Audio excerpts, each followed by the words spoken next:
গত পরশু রাত্রির থেকে সিদ্ধার্থর অসম্ভব দাঁতে যন্ত্রণা। আজকে অ্যাপয়েন্টমেন্ট পাওয়া গেছে। এখন বিকেল 4টে। আমরা যাচ্ছি ডেন্টিস্টের কাছে। যাচ্ছি, ভাবলাম একটা ভিডিও করে সবাইকার সাথে শেয়ার করি। এই যেটা ডাক্তারখানা, পৌঁছে গেছি ডেন্টিস্টের কাছে। জেনারেলি এখানে ডাক্তারের অ্যাপয়েন্টমেন্ট পাওয়া খুবই ডিফিকাল্ট। আজকে ব্যথা হলে হয়তো 8-10 দিন পরে অ্যাপয়েন্টমেন্ট পাওয়া যাবে। পরশু দিনের আগের দিন নেওয়া হয়েছে অ্যাপয়েন্টমেন্টটা, আজকে পেয়ে গেছি। এই যেটা ওয়েটিং এরিয়া, ওয়েট করা হচ্ছে। ডাক্তার দাঁত দেখার পরে এই উপদেশটাই দিল যে এই দাঁতটাকে আইদার রুট ক্যানেল করতে হবে অরেলস তুলে ফেলতে হবে। রুট ক্যানেল করতে যা এত বড় একটা বিল ধরালো, সেটা শুনে আমরা ঠিক করলাম দাঁতটা তুলে ফেলাই ভালো।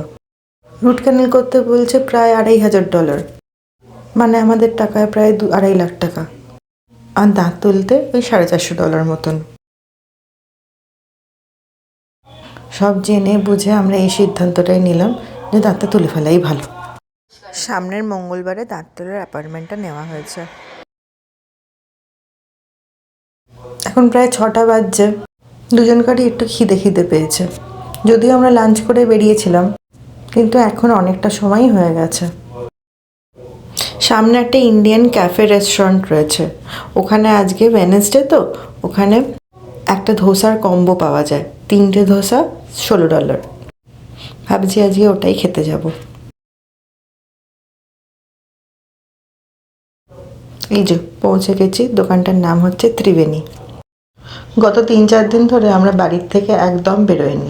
বরফ পড়েছিল, রাস্তায় বরফ। শার্লেটে শুনছিলাম প্রচুর অ্যাক্সিডেন্ট হচ্ছিল।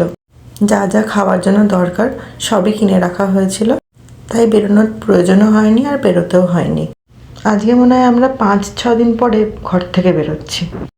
জেনারেলি এরকম বরফ পড়লে স্কুল কলেজ ছুটিই দেয়, আর যাদের ওয়ার্ক ফ্রম হোমের প্রভিশন থাকে তারা ওয়ার্ক ফ্রম হোম করে।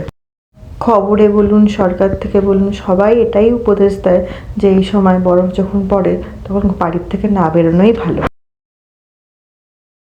যাই হোক, এখানে এসে আমাদের জন্য অর্ডার দেওয়া হলো একটা ধোসার কম্বো, আর আমি একটা নিলাম ম্যাঙ্গো লাস্সি। এখানে খাওয়া দাওয়া করে যাব হচ্ছে ওয়ালগ্রিনসে। ডাক্তার যেই ওষুধগুলো প্রেসক্রাইব করেছে সেই ওষুধগুলো নিতে হবে। আমার এই ভিডিওটা দেখার জন্য থ্যাংক ইউ। আবার দেখা হবে অন্য আরেকটা ভিডিওতে।